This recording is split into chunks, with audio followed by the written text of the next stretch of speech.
All right. Greetings. Welcome back to Blackbird News, where everything is connected. How y'all doing? Good to see you.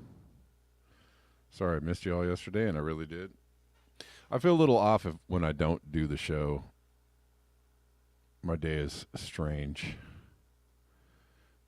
and not in a good way. It's something, obviously cathartic about getting on and talking about things. How y'all doing? Good to see you, Andre. I hope you're doing well. Zalipa or Zell, how you doing? Got people filing in. William, how you doing? Rockfin. And we're live on Twitter and Callin, right? Twitter, Callin, YouTube, Rockfin. That's where we're at. Well, the other problem with not doing the show every day is that I miss so many news events.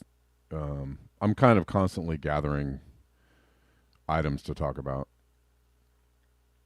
and then they get kind of backed up. Then I have too many. Then I have option overload, right? Hold on one second. Oh.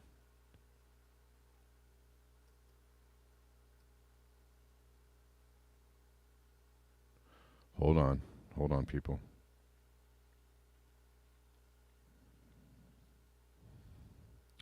I need to address something really quick. Sorry. I'm actually doing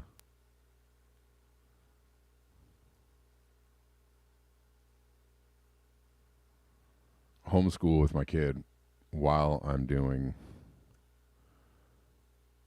the show. Wait, why is this?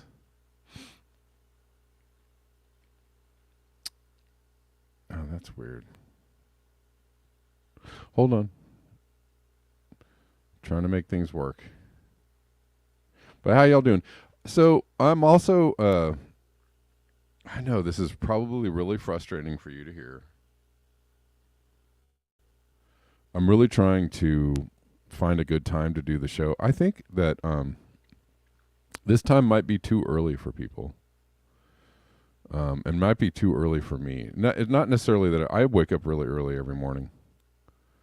So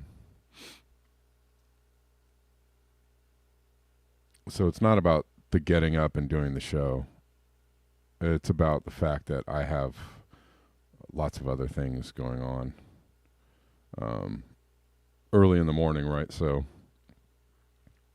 I don't know. It seems to take people time to. How you doing, John? On Colin. Yeah, Shutdown. Well, we are going to talk about some predictive programming that's been going on and a lot of I guess signals.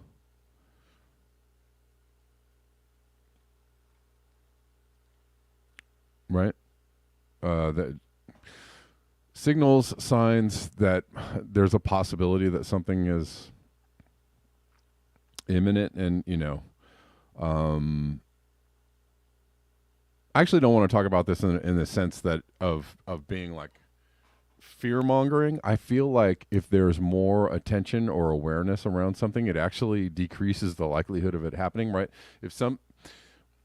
And I think that we've seen, or I feel like I've seen instances of this in the past where maybe the people that try to kind of push false flags or narratives on us, if enough people are aware of it and going like, no, I'm not going to go along with that thing. I'm not going to play along with the story.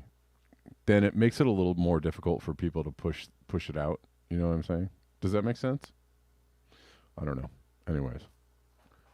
But to answer your question, John, yeah, we're going to talk about, I guess, signals that there might be some kind of internet shutdown or cyber attack or EMP, or there's just been a lot of like chatter about it. Don't know if you've heard the chatter, but there also is a movie on Netflix that just came out that's about exactly that.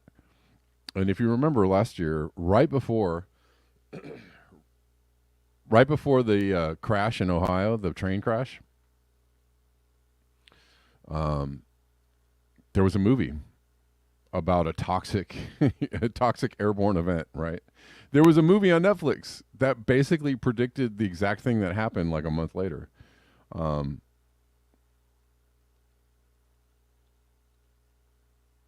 I don't know, Andre. Is that down? Being down 17 pounds, is that good or is that good or is that bad? Are you trying to gain weight or are you trying to lose weight? I'm sorry if that question is not very informed.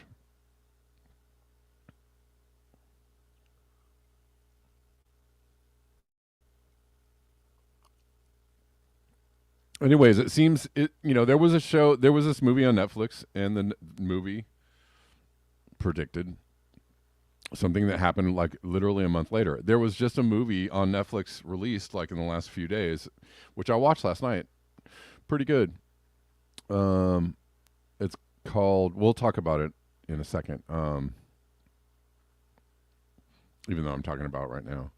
Um, this movie called Leave the World Behind. That Obama, Michelle and Barack Obama are the uh, executive producers on, right? So people have raised eyebrows around that too. You're trying to lose weight and turn around a multitude of ailments. All right. Good on you, man. Keep going. G. Demarest, I lost 25 pounds since July by not eating sugar. Nice.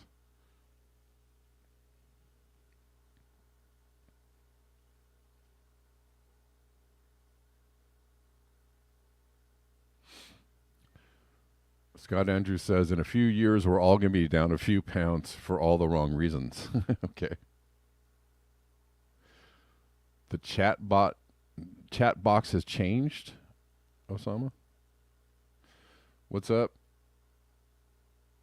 Going hitting up Rockfin. Hello, Denver. It says Netflix is CIA. Well, yeah, it seems that way.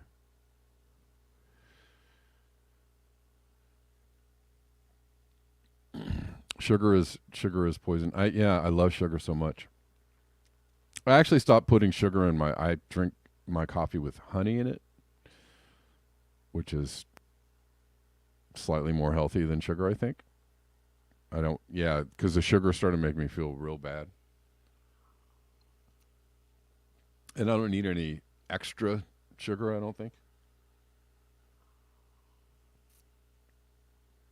But I make a lot of my own food. I make a lot of my own food. So I don't get a lot of like the added sugar. I don't get a lot of the added sugar that a lot of people get in their food. If you buy like packaged processed food, there's a lot of added sugar. So if I make most of my own food, I know exactly how much sugar is going in there. Sometimes there's sugar, sometimes there's a lot of sugar, sometimes not so much. Coffee with agave, there you go, Denver. Yeah, I like the taste of honey, or you can use maple syrup. It's also good.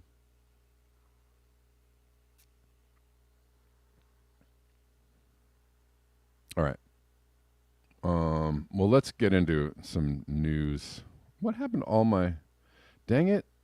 Oh, I'm so upset about this now. I think this is in order. Hold on. Hold on, guys. I got messed up here a little bit, and I did it to myself.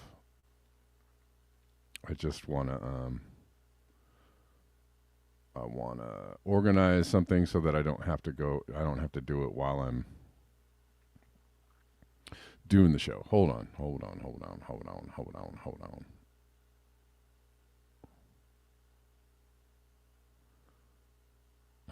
Is that right? Is this right? Is this right? And oh, why do I got two of those? I think I've got. Why do I have two of the same ones? Anyways, Oil prices have been falling for 7 weeks straight. Talk about that. Tennessee residents clean up after severe weekend storm killed 6 people in damaged neighborhoods. Did you guys hear about this? Pretty large scale damage. We'll talk about travel temps. Well, this is kind of, I don't know if we need to talk more about what is going on here, people. Sorry, I'm having issues.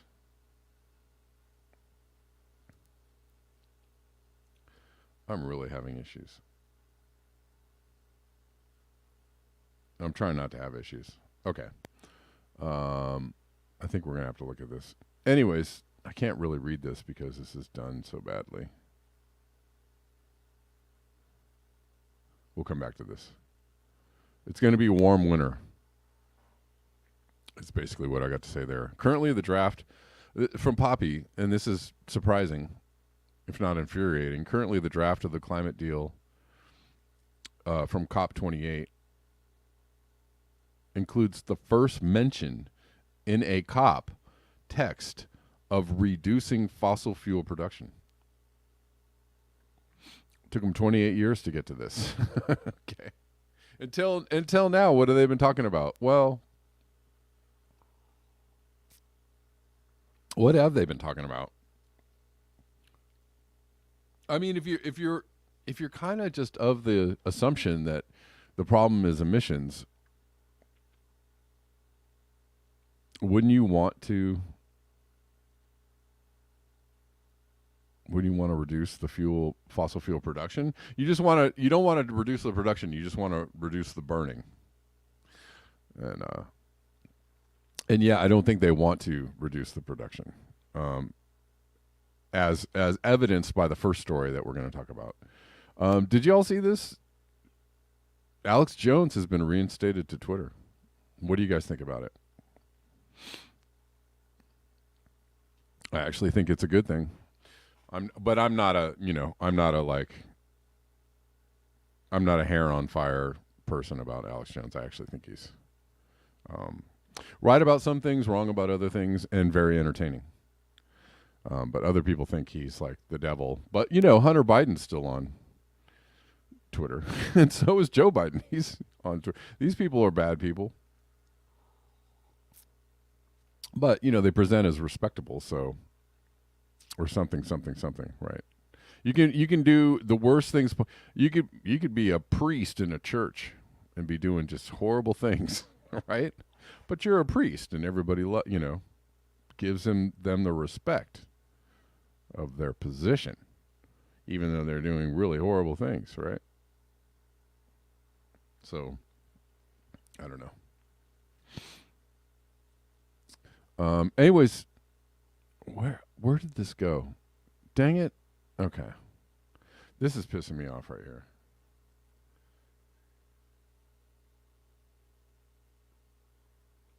I think this is the one I wanted to. Pants on fire, Jones. Well, I'm just saying, okay, if he's a liar, everybody says, oh, he's a liar. That's the problem, right? That's the problem with Alex Jones. Oh, I see. I already have it here. Problem with Alex Jones is he's a liar. But does that, but lots of people lie, right? People lie all the time. People lie, every politician in office is a big, fat, super liar, right? Like big time liar. I mean, Nancy Pelosi is,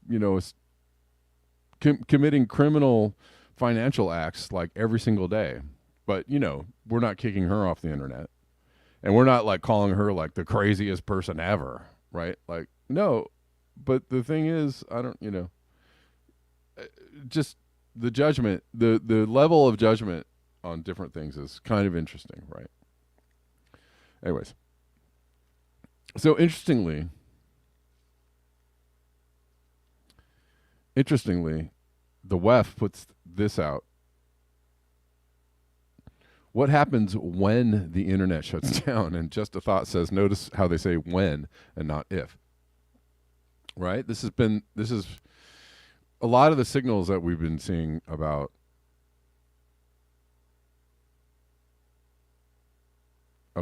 this imminent shutdown. Whitney Webb has been talking a lot. You know, she's been making the rounds, talking a lot about a WEF sponsored or false flag around the internet or cyber crimes or hackers. And in there, yeah. I think it's a little bit, yeah. Well, I mean, you can. Oh, actually, this is a really good discussion. We can talk about that a little bit. But, anyways, there's this movie called Leave the World Behind, which is out on Netflix, which is also predicting the same thing, like a internet shutdown that kind of throws the country into chaos. Right, Barack Obama was just heavily involved in pushing a movie about a technological blackout that no one could avoid and a subsequent coup that pushed disinformation onto the people after taking control of said technology. Does that sound like a storm-like setting to you? Is Obama trying to get ahead of something? Barack Obama played a key role in Netflix's latest Leave the World Behind movie and influenced the most critical parts of the film. The director of this film was directly asking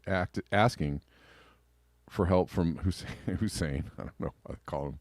Hussein. While shooting the film, now take a wild guess what the movie's plot is about. It's about a technological blackout that no one seems to be able to avoid after a coup happens. All right. After a coup happens? I think the coup happens after the blackout. I think that's a little bit backwards.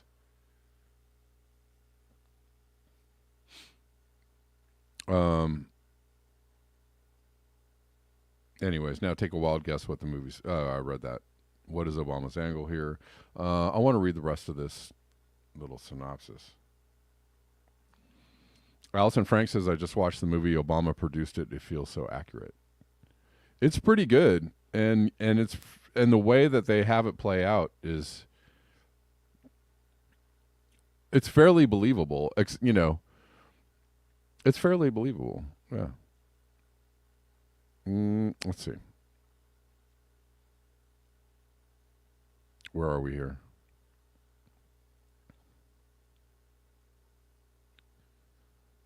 Where are we here? I just want to push this here.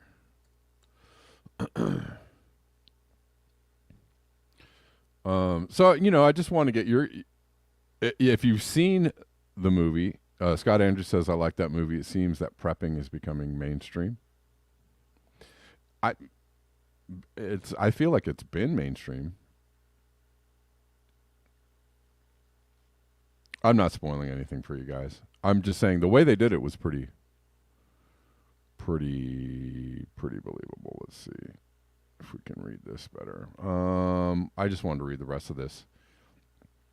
Listen to the plot. Well, here's the plot. You guys want the plot? Anyways, a family is leaving on vacation. They go, to Long Island. And things kind of unravel. So, and the owners of the house that they're renting, the Airbnb that they're renting, like show up at their door, and they happen to be kind of like well-connected folks, right? That seem to, the guy that owns the house, his name is George, says, it seems to know, people in high places that gave him the heads up on what's going on. Anyways.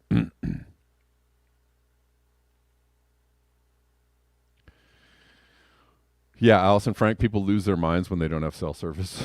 Right. Well, imagine, if everything went out. It's the scenario is, it's fairly believable. It's fairly, I won't really give away any more about it. But, if you lost, if the internet went down, even for a day, like on a widespread level, imagine the pandemonium. How many things depend on the internet to function and stay normal, right? Like what would people do without it? Almost everything runs on computers. Almost, your banking, your right. The internet went down for a couple of days. You know, what? How would you get money? How would things, even exchange hands, right? How would goods and services would uh, operate on a totally different plane?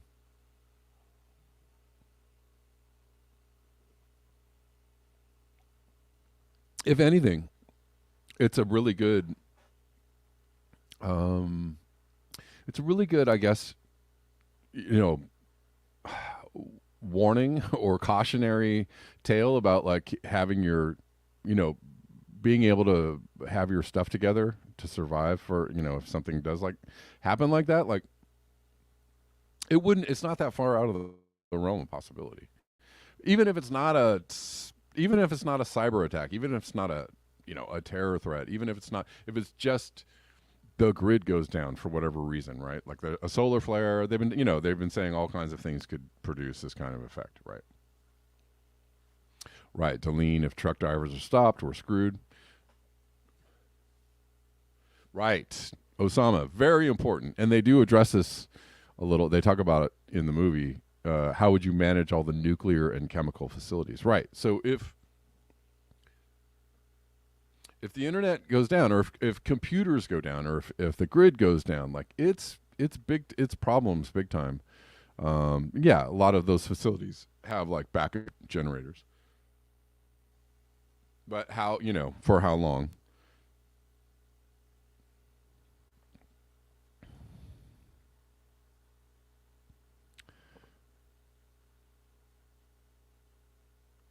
And so,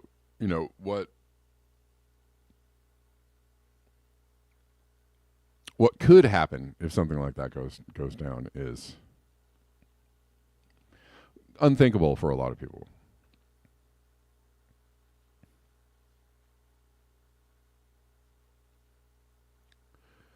Um,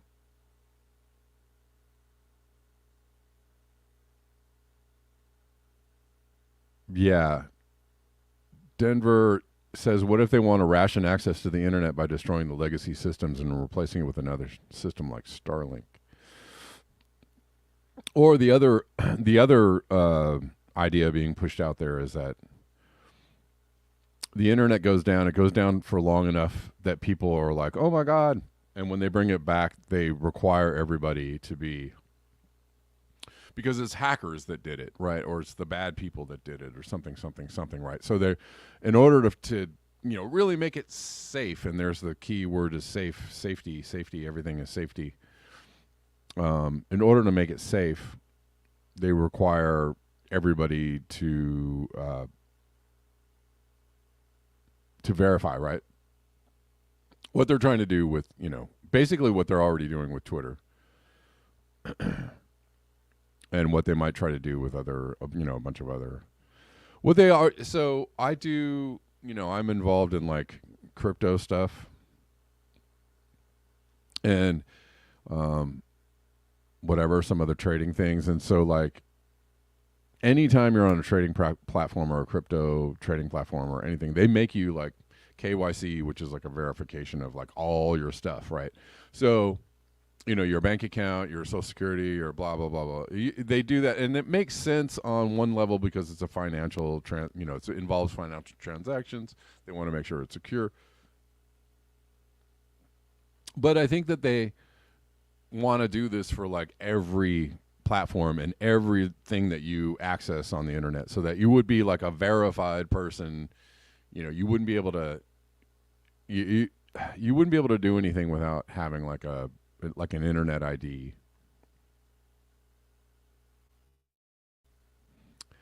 Right. And that you could be anything that you say or do online could be like easily traced to you and your address and your bank account and everything, right? It just ups the ante on control.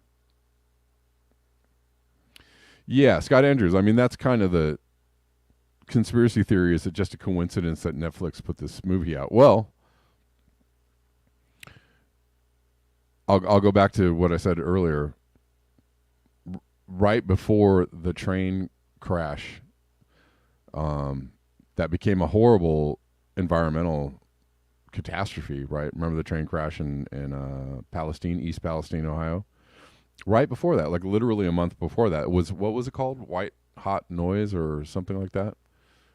There was a movie about exactly exactly that.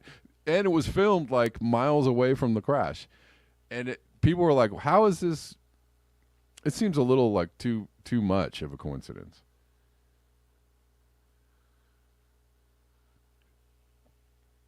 Oh, I know that. Delene, I know that crypto doesn't mean. Trust me, I understand that it's a very tenuous thing to be involved in, for sure. Or it's a very, I have a high level of caution and paranoia around crypto right now. Yeah, well, apocalyptic movies are in, but especially when they predict the future. So, if you want to know what's about to happen, watch this movie on Netflix. Right?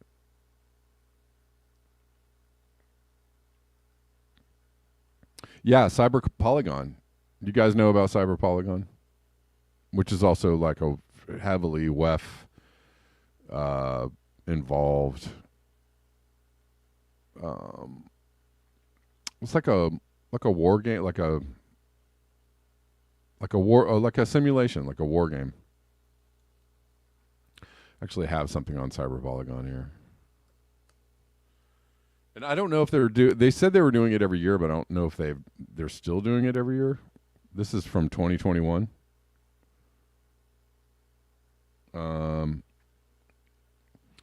So the World Economic Forum stages this, a cyber attack exercise. Hold on, I don't know if you guys can see this.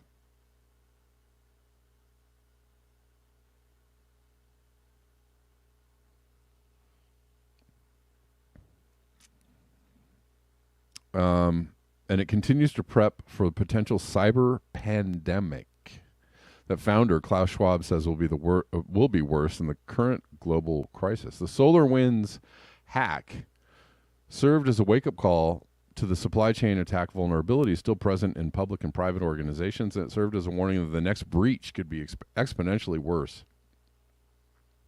and spreading through any device connected to the internet. So there's also that, right? There could be they're saying somebody could release a virus, blah, blah, blah.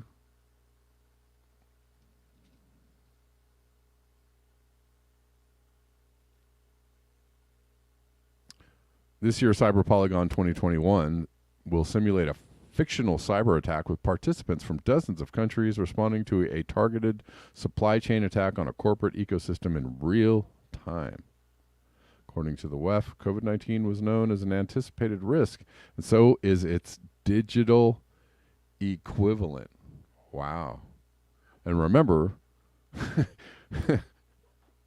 if you're into predictive programming, remember there was a thing called Event 201 in 2019, which predicted COVID-19 just a few months before, and then alakazam, COVID-19.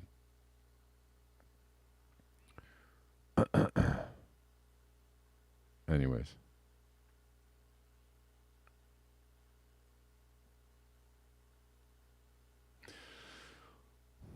Just one of the many fun things to to be aware of in these days and times.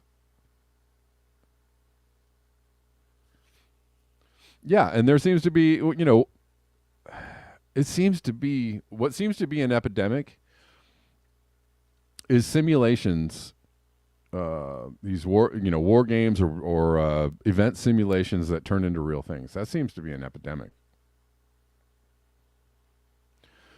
Guys, we're going to anticipate this future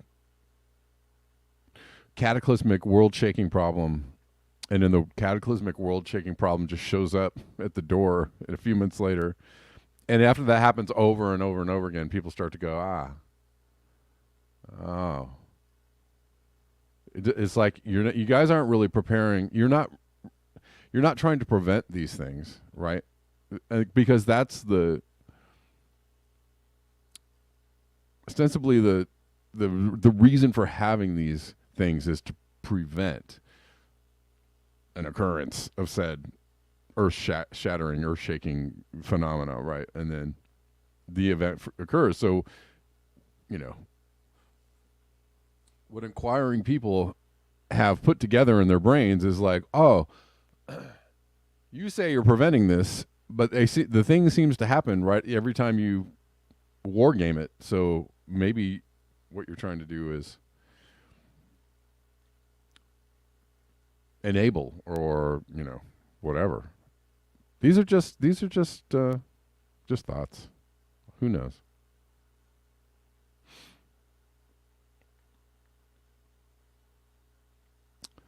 Stuart McCormick says once cash is gone, they will know it all. Yeah. And Denver on Rockfin, simulate or emulate to gaslight the public for a new cyber pandemic. They will have already emulated their roles and know what their task is when the bell tolls. Yeah.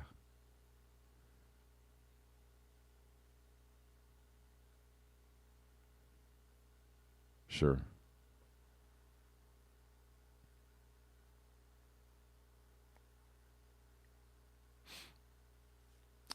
I don't know. What is that about? Delene? What is that? Codex Alimentarius? I have no. What is that? Don't know nothing about that. Okay.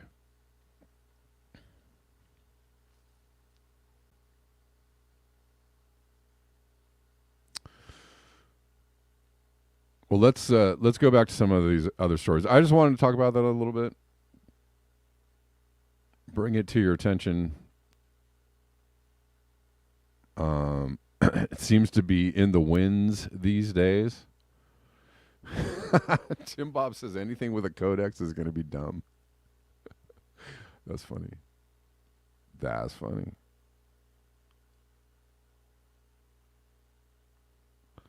Right.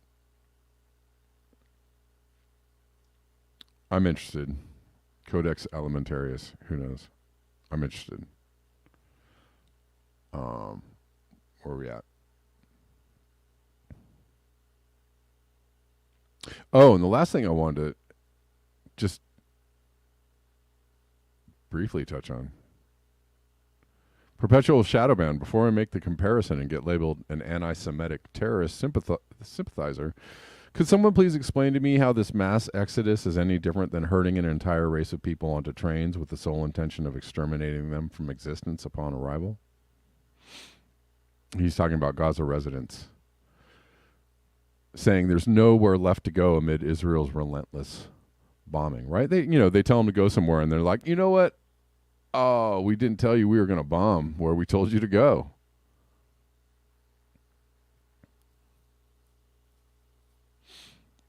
Right?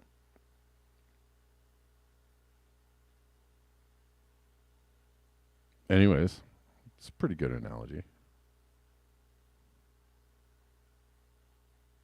How is it different? Anybody?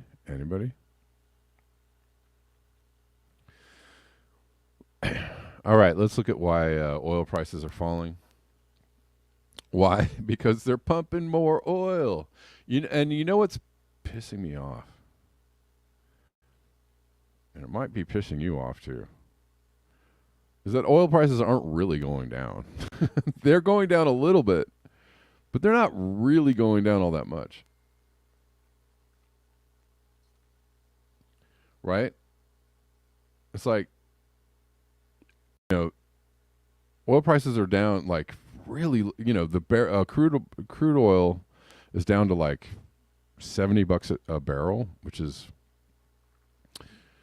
pretty cheap, but gas here is still over $4 a gallon, like solidly over $4 a gallon.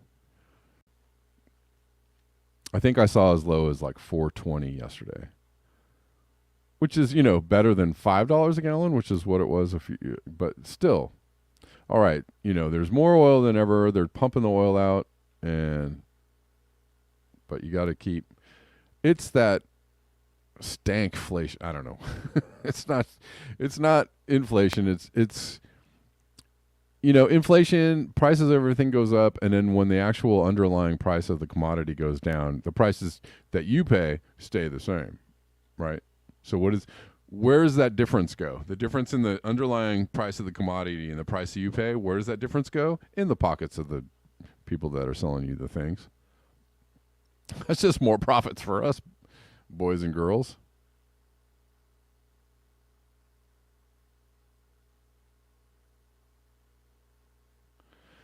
Um, that's exactly what it means. U.S. oil futures notched their seventh straight week of declines on Friday, marking their longest losing streak in 5 years. A prolonged drop comes as analysts worry about increased production around the globe and shrug off the organization of the petroleum exporting, why don't you just say OPEC, promises to limit supply. Markets are also fretting over a projected decline in demand for crude, especially in China, where the ongoing signs. Well, there's that too. The economy is very weak. People are not spending money. Real skittish about spending money, especially in China, where there are ongoing signs of a weakening economy. Chinese consumer prices are falling at their fastest rate since the depths of the pandemic in late 2020. Consumer prices are falling at their fastest rate since the depths of the pandemic. Geez. Well, wasn't the depths of the pandemic economically very close to or as bad as the Depression, the Great Depression?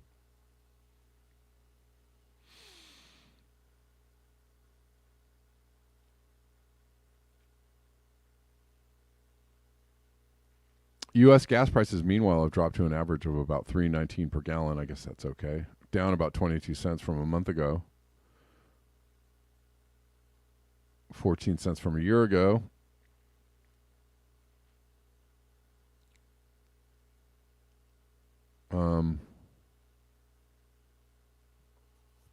Anyways.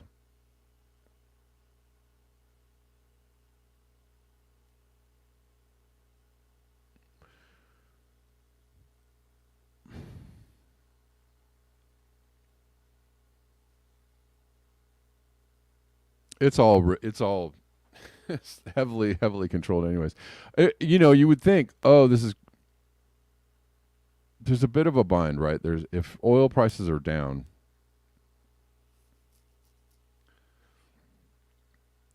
then what happens, right?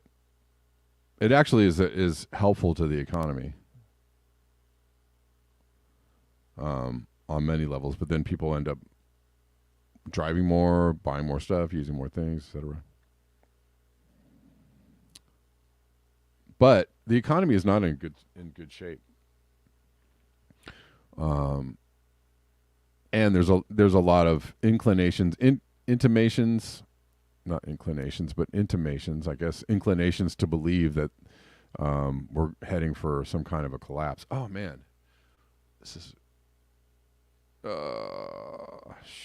what was his name?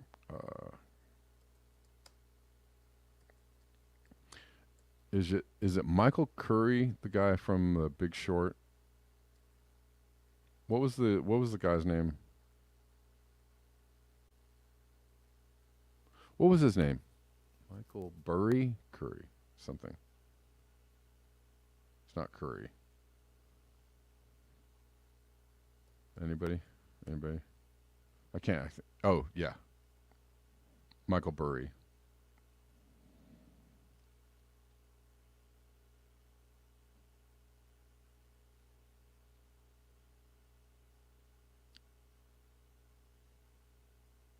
He has a warning out about a 2024 stock market crash. So there's a lot of chatter about,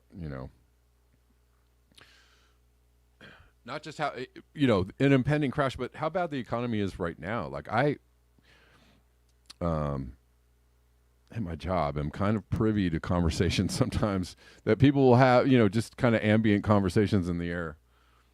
And I, was listening to somebody who was in the film industry in Hollywood, just saying, everything is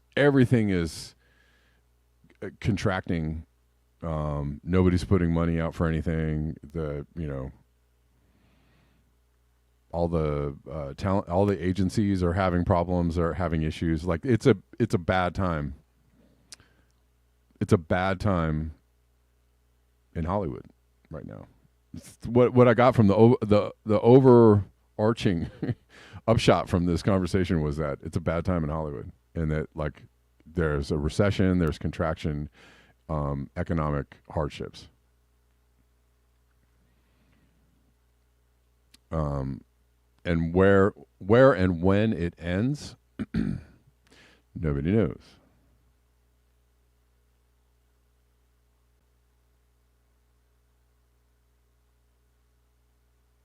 All right, thanks for the help, guys. Everybody gave me the Michael Burry's name. Well, what does Michael Burry have to say? Let's see. The headline sounds scary enough, right?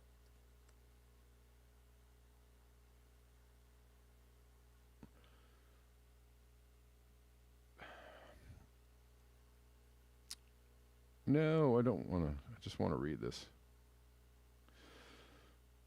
In 2005, Michael Burry, foreseeing the impending housing crisis, bought $60 million in credit default swaps from Deutsche Bank, targeting six different bonds at $10 million each. His conviction stemmed from observing the gradual deterioration of the U.S. mortgage. I didn't know it was that early. 2005 is, a couple of years before the crash.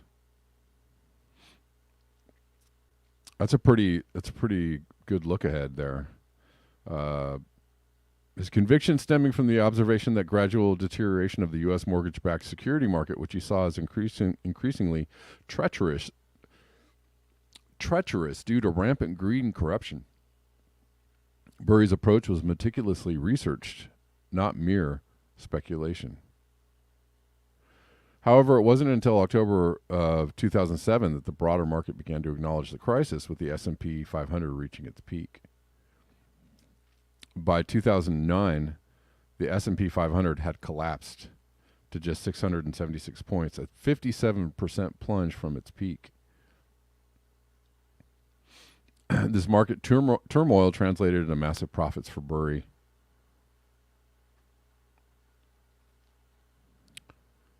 Despite this success, Burry faced relentless criticism from the investment community and his own investors leading up to the crash, ultimately leading him to shut down his hedge fund post-crisis. Burry has been vocal about the risks of high inflation as a result of the Federal Reserve's significant monetary stimulus. Initially, his views were against the mainstream, but as inflation has surged 8.6%, his predictions are gaining attention.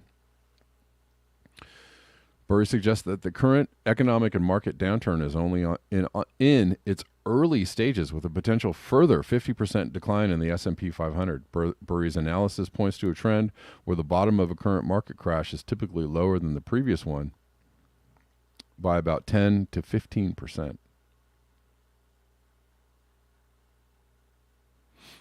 He predicts that the S&P 500 could fall to around 1,862 points, representing a significant downturn from current levels. He also expresses concern over the state of U.S. consumer finances. He notes the fall in personal savings to levels last seen in 2008 and a surge in credit card debt despite the influx of stimulus funds. This scenario, according to Burry, could lead to a consumer recession and further impact company earnings negatively. His current outlook is profoundly bearish, anticipating further economic challenges.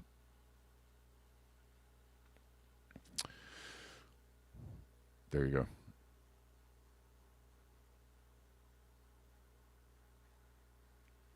And you feel it and you see it everywhere.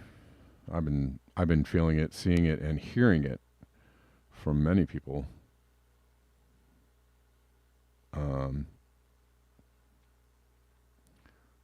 That people are really struggling.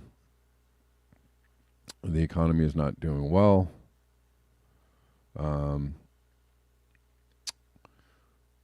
A bunch of companies are going under. Bed Bath and Beyond, kind of a large company, mainstay, done, out, over and out.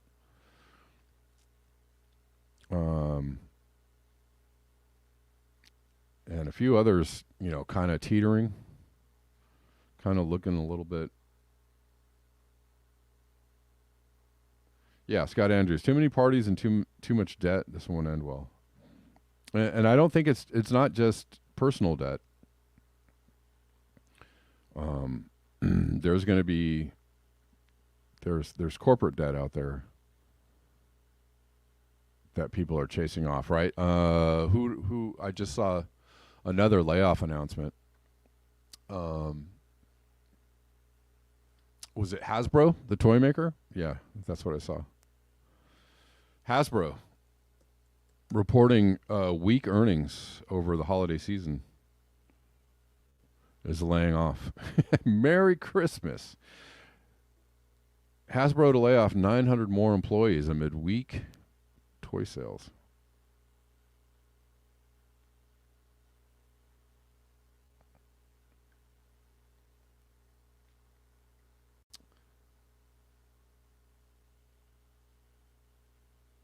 December 11th. Hasbro said on Monday will cut another 900 jobs globally. Nearly a year after the toy maker announced it would reduce 15% of its workforce in weaker sales, amid weaker sales.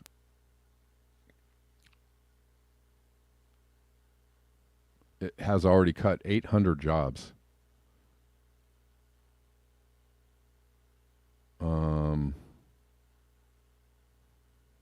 Yeah. So a lot of companies facing some downsizing.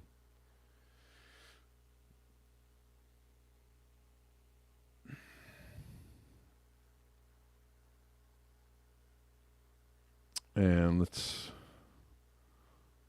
look at one more thing here before I wrap it up. Two more things.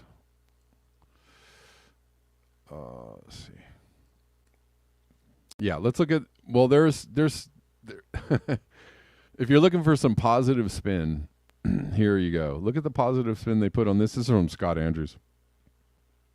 From the National Weather Service Climate Prediction Center, above normal temperatures are likely for most of the country heading into the holidays.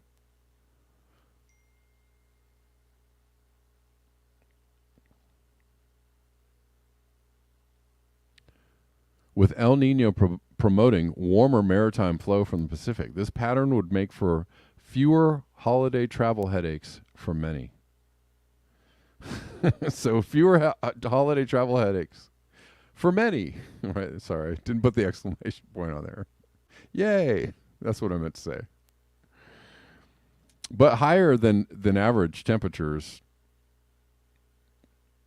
So that's fine. I'm telling you, it's weird.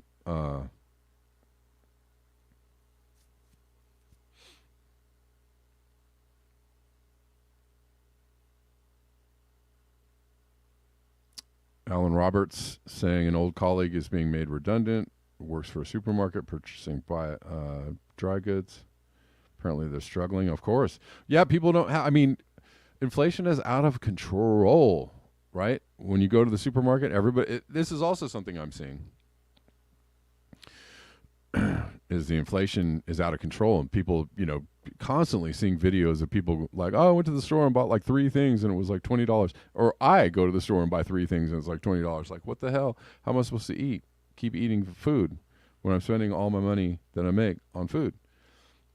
And so people are downsizing their, food stores or what it is that they're buying, or trying to,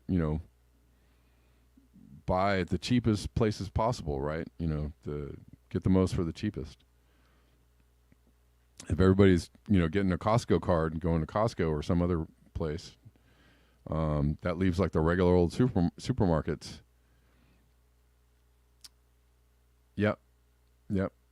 And like I said, so there was the place where I shop a lot has kind of like a rewards program, or a member, if you have like a card to the store, then you get like something off, it's kind of like a loyalty you know, thing. So if you shop at the store and you have this loyalty thing, then you can get like a discount on stuff. And the discounts have all but evaporated. You used to be able to get pretty good discounts on going, shopping at the store on the regular. And now the discounts have evaporated and the prices have, gone up by over 50% on everything, right? Everything has a price tag that's like 50% more than it was a year ago. Everything. That's not 8% inflation, that's 50% inflation. And that is wild, right? They don't want to tell people that inflation is actually 50%. Because if you told people that, then where's the good time? Where's the happy sentiment that is like this post where the happy sentiment is being generated? Well, it's really seasonally way too hot out there, right? Like it's ridiculously warm for December. And this should cause you fear and anxiety for the future of the planet. But no, holiday travel will be really smooth. So just look on the bright side, guys. All right. I'm about to... what else did I want to get in here? Well, I talked about this other post already. If you enjoy the show and you like to support the show, and I like the support of you all, thanks for watching and hanging out with me. You can buymeacoffee.com/BlackBearNews. That's one way to support. You can Cash App me, Red Llama Music. You can Venmo me at Kevin Sandblum. You can PayPal me at paypal.me/Kevin Sandblum. You can Zelle me at Kevin Sandblum at protonmail.com. Oh, I also put there's a P.O. box in the description box if you want to send something via the regular old mail. You can send me something there.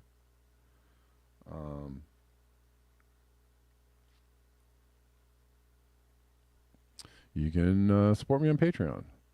So many ways. So thanks. So many of you already support, and I appreciate you all. Thank you.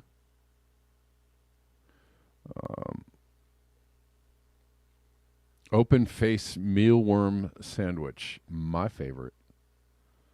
I really do enjoy.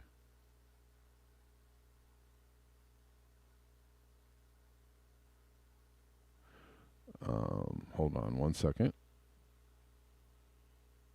Let me just make sure I'm not missing anybody I need to thank today.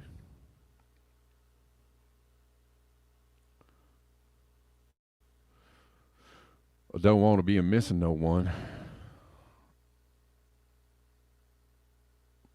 Pull your face mask up over your eyes, yes. Good advice. Solid advice. All right, y'all. I think that does it for me. I will see you all tomorrow. Oh, what I was going to say at the beginning of the show that is going to annoy everybody is that I still don't know if this is if this is the time now for the show.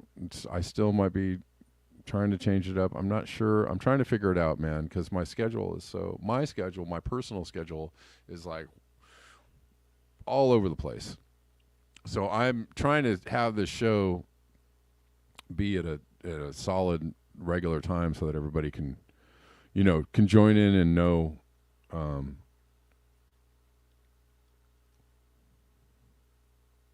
everybody can join in and know what's going on, right? So and everybody can kind of depend on me being here at a certain time, but I'm having a really hard time, having a regular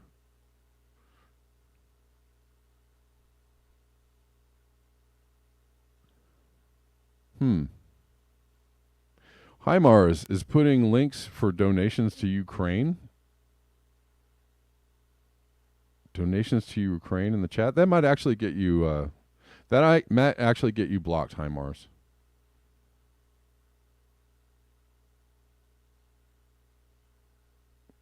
Yeah. And that just did get you banned. I do not support donations to Ukraine, personally, and I'm just not gonna be privy to it on any of my channels. So sorry. But anyways, we knew somebody named Heimars was completely like has their heart in the right place. You know what I'm saying?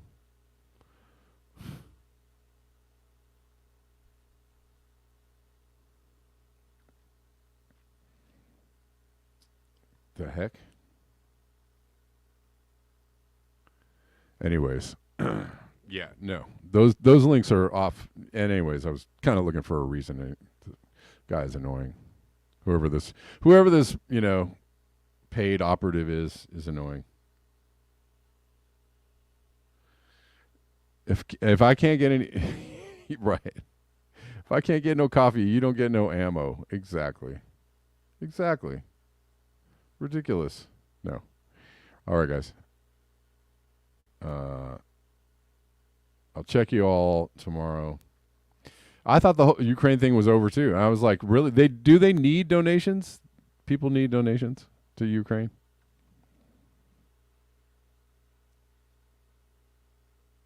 I mean, HIMARS just comes in here and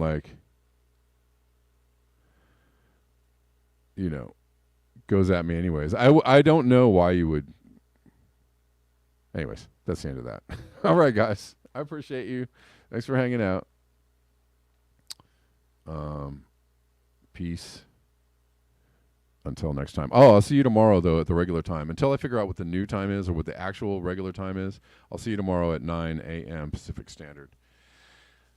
Sorry about all the changes and everything being all. I'm just trying to figure it out, Thanks for rolling. Thanks for rolling with me. I appreciate you guys. Peace.